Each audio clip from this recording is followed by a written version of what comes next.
aku ni dah setuju. Dia bapak busuk. Serius lah? Ya, dia bapak kuat gila. Kenapa? Macam mana kau boleh tahan dia sampai ni? Aku tak tahu benda tapi orang-orang dia busuk gila. Aku tak tahu dia ada mandi juga. Tak mandi hari. Kau tahu hari tu aku nampak aku dengan lelaki. Mana dia tahan? Sumpah lah. Ya, aku tak boleh bayar kalau kau cakap dia busuk macam lelaki dia tahan tu. Hello Siti. Diorang jumpa aku. Dah lah ada benda yang tak betul.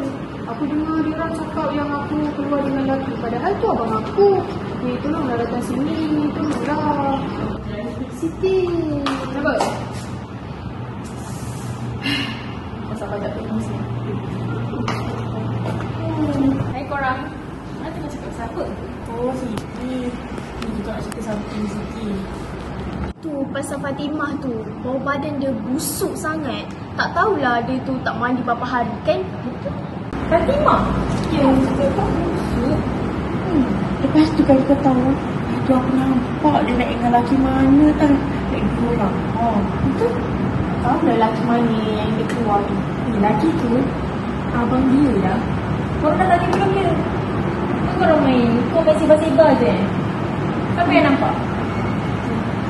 Kau tanya dia tak? Tu abang dia ni siapa? Dah dengan lelaki. Kalau memang kita rasa betul lah dia orang couple. Betul? Tapi Fatimah cakap tu abang dia. Kau ni tak baik tau. Kau tak tahu, lepas tu kau bagi tahu semua orang yang tu boyfriend dia. Dia dah jatuh fitnah tu. Manalah aku tahu.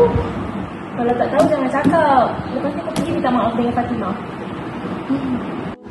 Ish. Korang nampak tak scene tadi? Mengumpat ni tak elok tau. Dia ibarat kita makan daging saudara kita sendiri. Kalau tak ada benda baik nak cakap, lebih baik kita diam.